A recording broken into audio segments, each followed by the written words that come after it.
Welcome to Sky Women. I'm your host, Dr. Carolyn Moyers, a wife, mom, and board-certified OB-GYN. This is a place to educate, empower, and inspire. Join us each week as we share the power of women's stories. Real women, real stories, real inspiration. Put on your stretchy pants. Let's get going.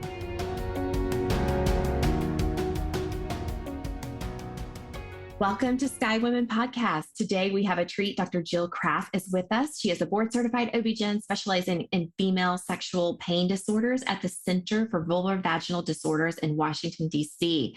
You may have seen her on Instagram at Dr. Jill Krapf, MD. She is putting out a lot of fantastic educational content.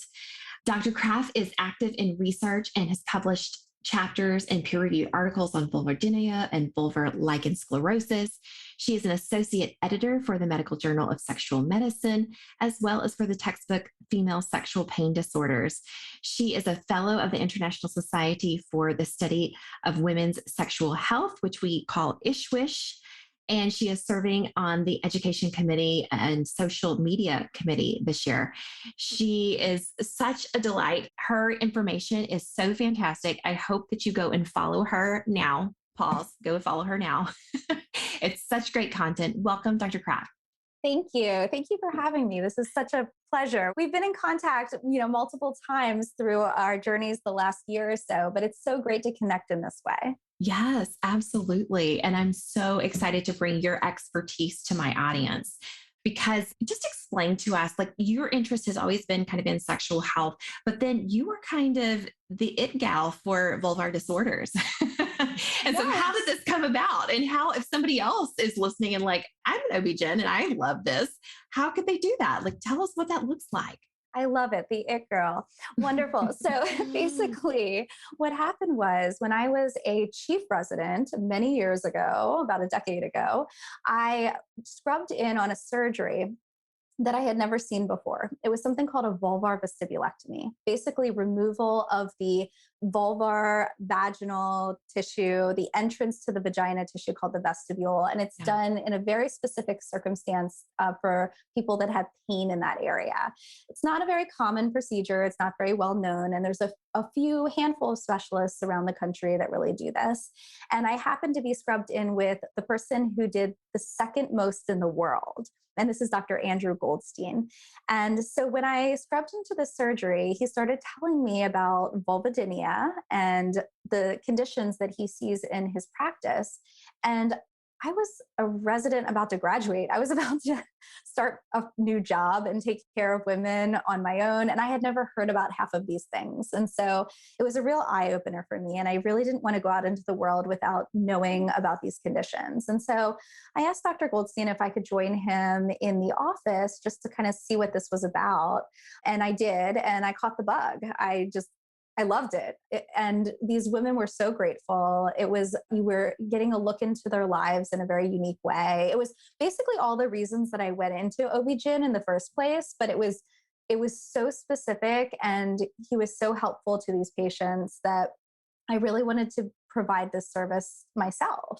And so when I graduated, and I had a year where I did a medical education fellowship, actually, because at that point in my life, I thought that I wanted to be like the dean of a medical school or something. Right. Big goals. Big goals. I had a strong interest in education, and I wanted to be a clerkship director at that point. And so I had a lot of free time during that year because I had a lot of research time. And so I spent as much time as I could at the Center for Vulvovaginal Disorders, learning everything I possibly could. I read all the articles. I mean, at that point, it was really kind of not an emerging field, but it was kind of in that realm. There wasn't that much out there about, 10, 12 years ago. And so I really became very familiar with it. And I started to apply it with my patients. When I joined the institution where I was doing the fellowship, I soon became known as the person that sees these difficult patients, because at that point, that's what they were, right? They were patients that required a lot of time, that people didn't understand. Doctors were not well trained in these conditions. And so I started to see all of the patients that had pain with sex, and who had pain with tampon insertion and pain, people who had never been able to, who had low libido and who had patients who had never had an orgasm before, and people with recurrent infections in that area, skin conditions, tearing, like all of these things that as OBGYNs, sure, we get like some exposure to, but it's definitely not the things that we say, oh yeah, I'm really comfortable with. Not the bread and butter, but it sounds like you created your own fellowship. Really? Like Yes. You followed your heart, you followed your interest, you followed those things that kind of lit you on fire. And this is what I love when I see physicians who are willing to go against like the herd of like, this is what we do. This is exactly how you do it. Like you are willing to pave your own path, to follow your interest, to serve patients in a way that's authentic to you. Yes. So essentially I did 2 fellowships at the same time without really realizing it, because I was getting a master's in education at the time, which is so funny because I already had my MD, right? And here I am getting a master's, which is kind of going backwards. It was funny. I did a job interview at later in my career, and because I was a hospitalist for a couple of years. And during the interview, they're like, this is interesting. You're an MD, yet you got a master's. I'm like, they're like, why were you going backwards? And I was like, well, actually, I think that lifelong learning is very important. And I was actually going forwards. But it was very funny that they called me out in that way. But you're right. I think that it's important, when you realize that you have a passion for something and you don't like the status quo, you want to apply your skills and expertise in a certain way. I think thinking outside the box is really important. You don't have to do something because that's the way that everybody else did it, or that's the way that you were trained. If you know for sure that this is, a more effective way to do something. Yeah, absolutely. And now you see patients who have, I think vulvar burning is your most common complaint, but can you highlight like the top conditions that you see and kind of what the workup and treatment kind of looks like? So it's interesting because when patients come to me, I'm generally not their first doctor that they've seen for these conditions. I believe it. A patient, by the time they get to my center, a patient has seen an average of 7 doctors for their symptoms. And so just putting that into perspective, just sitting with that for a second, you can imagine that that's a lot of failed therapy. That's a lot of, I would even say, medical trauma, misdiagnosis. Sure. These patients have really been through the ringer by the time they see me. And what's interesting is a lot of people don't have a diagnosis. They come basically with symptoms that they have. And most people, they have no idea what's causing their symptoms. I have a pretty extensive questionnaire that I have patients fill out before they see me. The reason I do that is because I want to give them my all during the time that we have face to face. And so if I have a bit of background on the nitty gritty of like their medical conditions and medications they're on and so forth, it kind of helps me get my wheels turning and then get their wheels turning as they're filling out this questionnaire. So we can really concentrate on what's going on a diagnosis and on the treatment. But what's interesting is in this questionnaire, my favorite question is, what do you think is going on? And I have to say, it's the last question on the questionnaire. And I have to say that a majority of the time, even if patients have no background in this, have no idea what's going on, they often hit the nail on the head as far as cause. Yes, I just love it.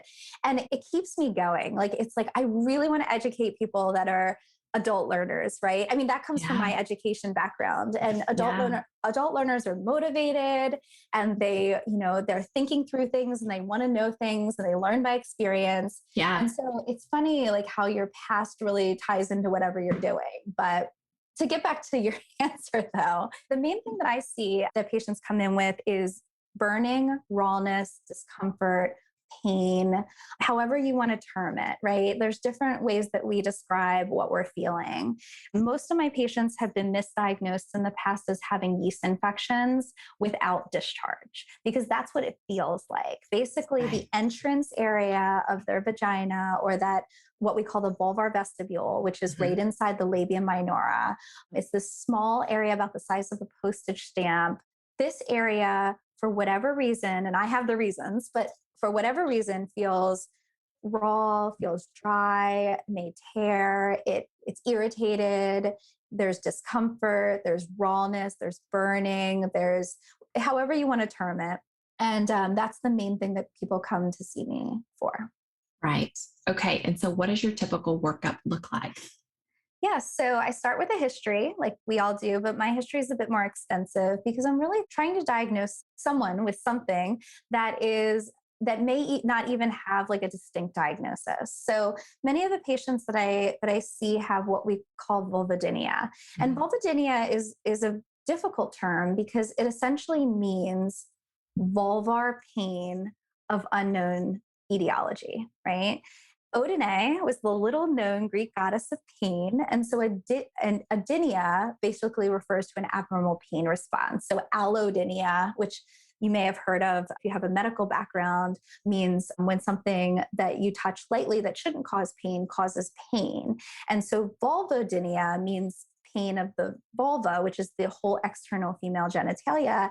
And then more specifically, vestibulodynia means pain of the vulvar vestibule, which is that area that I was telling you about where 9 out of 10 times someone has pain, especially if it's pain with insertion or pain with intercourse. So a lot of times the patients that I see will come to me because they've hit a wall in their relationships because they're unable to have sex. And sex can mean many different things, but in this case, they're associating it with intercourse, with penis and vagina. And so that may have caused an issue with their relationship. They may not be having intimacy in that way, or they may want to get pregnant and they can't because they have so much pain that they're unable to even be intimate in that way. And so there's that subset of patients. And then I have patients who aren't sexually active, or they're okay in that area, but they're just having pain every time they sit. They have pain, or they have just daily burning symptoms. They may have bowel and bladder symptoms that are associated, and it's really affecting their quality of life. And so I see kind of a mix of all of these things. Right. So you have to kind of tease out based on the history. You've kind of got a shorter differential at that point, right? Where you can kind of tease out what you think it is. So what does the typical workup then look like after you've gotten through that extensive history and you kind of pinpointed a couple of causes? Yeah, so it's true. What I generally tell patients is when patients come in with vulvar pain or vulvodynia, it's almost like a ball of yarn with many different colors all wrapped together, right? And so there's rarely one cause to this type of pain or this type of discomfort. And so what I generally am doing, I'm pulling out each color yarn to separate it, to figure out what's going on, because then we can target treatment in a more successful way. So after I do a history, then I do a physical exam. And the physical exam really confirms whatever I initially thought with history, and it really nails down the diagnosis for me. I tell patients, even before I do the exam, kind of my little primer on things, because then when we do the exam, it's really a team effort where we work together. And when I explain things as I'm doing the exam, they're putting it together in their head as well. And so the way that what I tell patients before we do the exam is, okay, with these symptoms that you're having, in general, there's 4 different big buckets of cause, right? There's 4 general causes here. And they can be different conditions within the causes, but we'll just think of it in an how the body works way. So this can be related to hormones. Okay. And there can be many reasons for that, but it could be related to decreases in estrogen and testosterone. Okay. And then sometimes I'll point out some of what I call red flags, or like the different indicators in their history that specifically ties to that. It can be related to muscle. So there can be muscle reasons why someone can have pain with intercourse or can have burning symptoms. It can be related to inflammation, and inflammation can be either internal or external. So external causes of inflammation we understand pretty well. These are things like if you put on, a yeast infection over-the-counter cream and you have an allergic reaction, and then ever since then you had sensitivity in that area, that would be an external inflammatory potential cause or something that we'd be looking for. It can also be infections like recurrent yeast, which can be on the vulva on the outside without even being vaginal, without all the discharge symptoms, which many people miss. It can be related to inflammatory vaginitis or inflammatory discharge that affects the tissue at the opening. And so it can be any of these things. It can also be internal. And when I say internal, I mean within the skin. So there's autoimmune skin conditions that can cause these symptoms, and they're inflammatory based. These are things like lichen sclerosis and lichen planus. These dermatologic vulvar dermatoses is what we call them. That it's a tough one because it's a condition kind of caught between dermatology and gynecology. Right.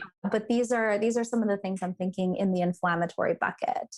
And then last but not least, we have nerve-related causes. And nerve-related causes, we can be talking about the actual nerve endings in the tissue of the vestibule that can cause all of these symptoms. Because remember, there's only one type of nerve receptor in this tissue. It's called a C-afferent nociceptor. And so anything that contacts that nerve receptor is going to be interpreted by the brain as the same way, which is itching, burning, rawness, discomfort, feels like a yeast infection, right? Because that's what our brain interprets. Right. So anything that irritates those nerve endings can also cause symptoms. And then in addition, we have two large nerves that come into this area that innervate or provide feeling and sensation to the entire vulva. And those are called the pudendal nerves. They break into three branches. One goes to the clitoris, one goes to the labia, and one goes to the anal area. And so that's another part of this, is evaluating nerves from that standpoint too. So 4 general causes: hormone related, muscle related, inflammatory, and nerve related. And I'm basically sorting it out in that way. Love it. So treatment then is going to be dependent on what the source is, right? Got it. So I do want to touch base on recurrent vaginitis, because I see this very often where a patient comes in complaining of, I get yeast infections all the time. This is so common for me, or I don't understand why my BV doesn't go away. And usually you're not the first patient or the first provider that they're seeing about this, right? And so you've got to kind of sort out that history, but then also confirm the diagnosis. And sometimes that can be a little challenging. So I want to talk about that a little bit, and how do we prevent this recurrent vaginitis? That's the $1 million question. Yeah. So basically with recurrent vaginitis, the way that I approach it is, first of all, patients that come to me, they don't always have cultures. The diagnosis is not always set in stone. And so Right. if I have a patient that has, for example, recurrent yeast infections, but she doesn't have a vaginal discharge associated with it, it's just the feeling that it feels like a yeast infection, then I'm really entertaining other causes like the ones that we talked about before. Right. I'm not wed to yeast as the primary diagnosis. Now, if someone has hormonally associated vestibulodynia, I just used a big term. What I mean there is that if they have pain and burning and discomfort of the opening and pain with sex with insertion because the hormone levels of estrogen and testosterone are low and affecting the glands that produce our natural lubrication, causing irritation and discomfort. If that's occurring, then it's possible that the person is more prone to develop infection in that area, such as a yeast infection. So I like to look at it from 2 ways. I like to say, okay, is this really the diagnosis with fresh eyes? Is this really what's going on? And then Right. the second thing is, what's the underlying reason for this? Why is this person getting multiple yeast infections? What's the root cause of this? Is there anything that I can do through medication, diet, behavioral changes, and so forth, that's going to basically make this better in the long term, Right. not just looking at just treating incidence by incidence, but just looking at long term, what can we do to change the environment to allow this pattern to stop? So that's Right. generally how I approach it. And then there's other forms of vaginitis that a lot of people don't pick up. And what I'm talking about is, this whole area of aerobic vaginitis, as well as desquamative inflammatory vaginitis, or DIV. When I was in residency and starting as a new attending again many years ago, this was considered, like not a real diagnosis. Like this, what are you talking about? This doesn't exist. But now, I remember when we were doing our CME, which stands for continued medical education, that we have to do every year to stay board certified. There was a great article that we did on And it was on bacterial vaginosis, which most people are familiar with, as well as DIV, desquamative inflammatory vaginitis. And I remember at the time I had been treating DIV for like 5 years before that. And I remember seeing this and being like, what a win. Like, this is so good. But DIV generally is an inflammatory vaginitis. So it tends to be really symptomatic. It's basically a yellow, like pus-like discharge. It's very inflammatory. It's thick, a copious discharge. But what's important about it is it causes a lot of inflammation and irritation of the delicate vaginal and vestibular tissue. And so it can cause a lot of these same symptoms. And so I'm glad that it's becoming more and more recognized now, because that's something that I often see that gets missed. Yes, absolutely. So how often are you having to do a vulvar biopsy to get a diagnosis? Because I think a lot of people are fearful of having their vulva biopsied, but it's often necessary. Yes, absolutely. Yeah. So as far as biopsy, I only do a biopsy if I have an uncertain diagnosis, or if I'm concerned about vulvar intraepithelial neoplasia, which stands for VIN, or a vulvar cancer. So VIN is basically like a precancer. And we see this in the setting of HPV effect on the vulva, which is why I do a vulvoscopy for all my patients, as well as other reasons. And then we also see it in the setting of skin condition called lichen sclerosis, which is believed to be an autoimmune skin condition, but there's about a 5% risk of developing a vulvar cancer with that. And so generally, I'll do vulvar biopsies for conditions that I can see, right? If I can't see it on the skin, there's no point in doing a biopsy, because the pathology is not going to come back giving me any answers, right? And the other thing that I really encourage people, especially providers out there, you always want to have a question in mind before you do a biopsy. If you're completely unsure, the biopsy is probably going to make you more confused. But if you have a differential diagnosis in mind, like if you're like, okay, I'm not sure if this is lichen sclerosis or if this is lichen simplex chronicus, if you're kind of going between a couple diagnoses, but you kind of think you know what it is, then a vulvar biopsy can be very helpful. In addition, I try to do a vulvar biopsy on anyone with lichen sclerosis that doesn't have one, just to confirm the diagnosis, because the treatment is lifelong. And so if I'm going to put someone on a lifelong treatment, unless it's absolutely clinically, like there's no question at all, or if I feel like the biopsy is going to cause more emotional turmoil, sometimes I'll make the clinical decision not to. But in general, I like to have a biopsy proven diagnosis for those cases. Oh, I agree. Especially when patients come and they've seen multiple providers and they've previously been on treatment and now it's all flared. And it's like, I want to make sure I'm treating the right thing, right? And so I've got to get a biopsy. What is your opinion on these soft tissue biopsies? Have you seen these new? This is for my personal gain. They have these newer, I think they call it a soft tissue biopsy, but you kind of press it in and just twist. Like you're not actually cutting a segment. Okay. No, I haven't You haven't seen this? experience with that. No, I generally do like, little punch biopsy. Yeah. So I'll do either a punch or a shave biopsy. I mean, that's definitely my favorite. I get it. I'm getting better information. So far, I have not been pleased with the soft tissue biopsies. Interesting. Yeah. I mean, for me, I do need all the layers. I need down to the basement membrane for diagnosis of lichen sclerosis. And so I'll either do, like I said, I'll do either a punch biopsy or a shave biopsy, depending on anatomic location. So if it's more put on the bottom, like where the perineum is or the sides, it's generally safe to do a punch biopsy. If it's anywhere near the clitoris, up on the top at all, it's generally safer to do a shave biopsy. And so I don't take biopsy lightly. I mean, it's a procedure, right? But at the same time, it's necessary in certain circumstances to do it. And my patients, they do really well with it. I mean, I inject lidocaine using a very, very tiny needle. It's like the size of an acupuncture needle. They hardly feel it at all. And once I do that, the rest is really, it's just, they don't feel it. So, and plus I do a lot of biopsies, so I'm quite experienced in it. I have had patients say like, oh, you did it already? I talk the whole time too. Right. You're distracting them. It's the okay anesthesia. Like you're okay. Exactly. You're okay. It's the verbal anesthesia. Yeah. Right?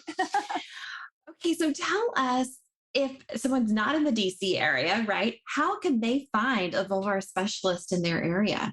Yes. So there's directories that are available. I think education is getting out. There's definitely courses that are emerging on this.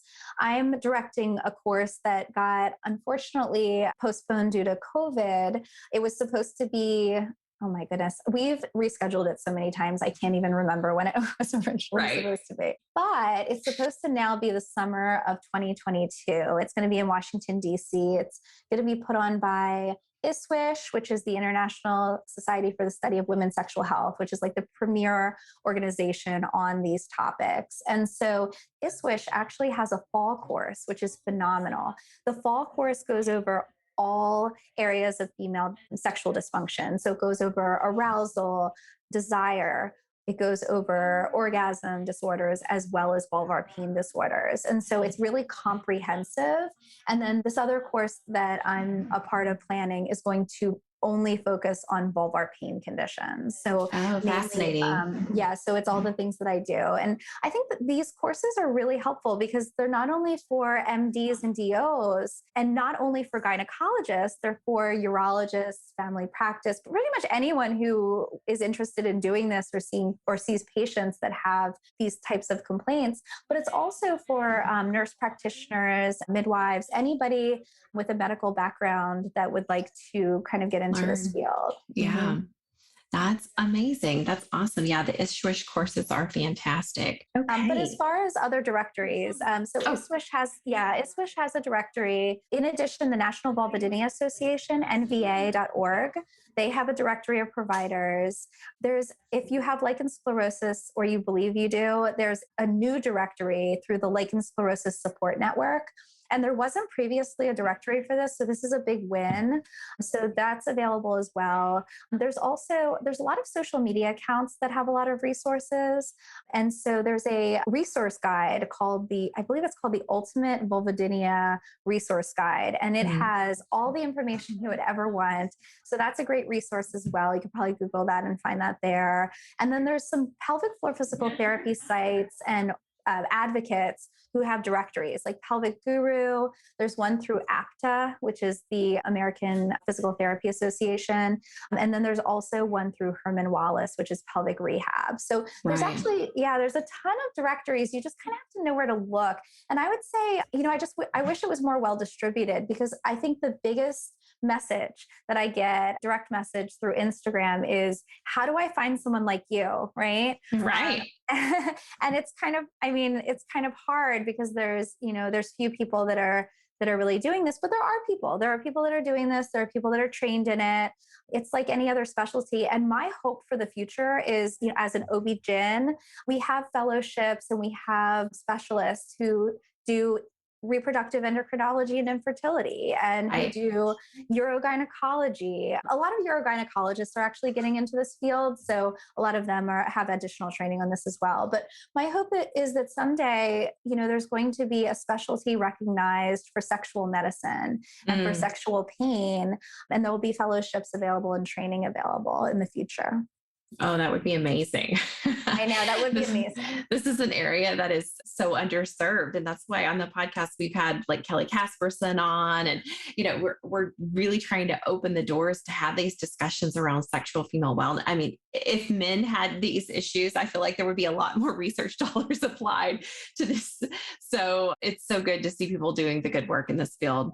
It's true. And the other thing is, like, what's really interesting is, at least on social media and in the organizations, a lot of the specialties that are spearheading this are the urologists. So, and I think as gynecologists, we need to step up, right? We need, we're seeing these patients usually first line, they're coming to us first, and they're, if they're not getting the help that they need, then we need to provide that service for them. And that is coming through urogynecology for sure. But a lot of times, the urologists are presenting these things at their meetings. They have courses devoted to this at the urology meetings. And we need to do this in our organizations as well. We need to start publishing research on this in the mainstream OBGYN journals and really get the word out and do our part with this. So I'm hoping, I do a lot of clinical research as well as seeing patients. And so I'm hoping that, we can raise awareness through research too. Yes, absolutely. Well, I am so thrilled to have you. Everybody, please go follow Dr. Jill Krapf. Can you please tell us your Instagram handle because your last name is spelled differently? Yes. So it's JILLKRAPFMD. And you can find me on Instagram if you just look that up. There I am. Okay, fantastic. And you're putting out all kinds of great content. Oh, really quickly, I wanted to touch on you had your top tips. I know that you had to like avoid discomforts of the vulva for women. Can you just throw those out at us real quickly? Yes. So basically keeping the area as fragrance free as possible is the biggest thing. So a lot of the products that are marketed towards feminine hygiene, which there's a big problem with that whole idea, right? A lot of these scented products, these wipes, I can't tell you how many patients I see in the office that have irritation and then develop chronic symptoms because they're using products that they really shouldn't have used in the first place because they were marketed in a very deceptive way. And so Right. the first thing is in order to clean the vulva and the vagina, all you need is water. You don't even need to clean the vagina. It is a self-cleaning oven. As far as the vulva goes, you really just need water. If you do want to use a product, make sure that it is free from different irritating ingredients, including, and I have a whole list on my Instagram if you ever want to look, but there's definitely products that are really marketed in a very safe way. Less is more here. Right. So that's number one. The second thing is, use a lubricant with intercourse. Don't suffer. If you have any pain with intercourse, any dryness with intercourse, it's really important to use a lubricant. There are safe ones that are available. You want to stay away from fragrances and warming ingredients and all of those things that you may hear about. You want to keep to natural ingredients, and less is more when it comes to ingredients for lubricants as well.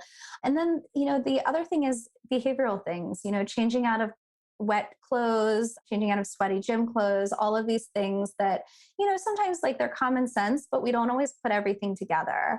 And then the other part about this is if you find that you have recurrent pain, if you're not getting answers, I think, if you can't see a specialist, the next best step is to book an appointment with a pelvic floor physical therapist.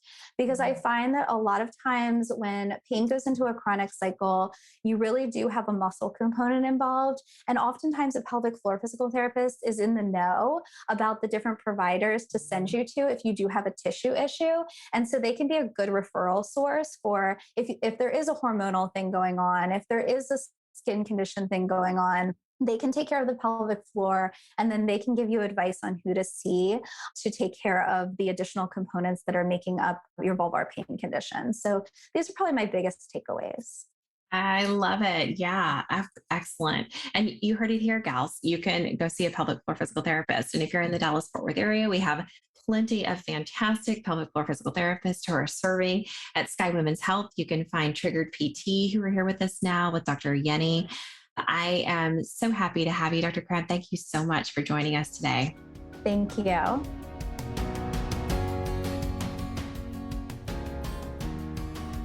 All right, Sky community, thank you for listening to another episode. This episode was sponsored by Sky Women's Health. As a reminder, we're in the Dallas-Fort Worth area, and we help relieve back pain and pelvic pain in pregnancy and beyond. If you are pregnant and having pain and you feel like you have no reliable way to relieve it, look us up at skywomenshealth.com, request an appointment, and we'll call to get you scheduled. As a board-certified OB-GYN with a Neuromusculoskeletal Medicine Fellowship, I help you realign with hands-on drug-free treatment and relieve pain on the spot without medication. We'll help you maintain these results through your pregnancy and postpartum period. Every pregnant person deserves this, and we are so excited to serve you. You can find us on our website, as mentioned, or on social at Sky Women's Health, or you can call the office at 817-915-9803. That's it for today. Until next week, be well.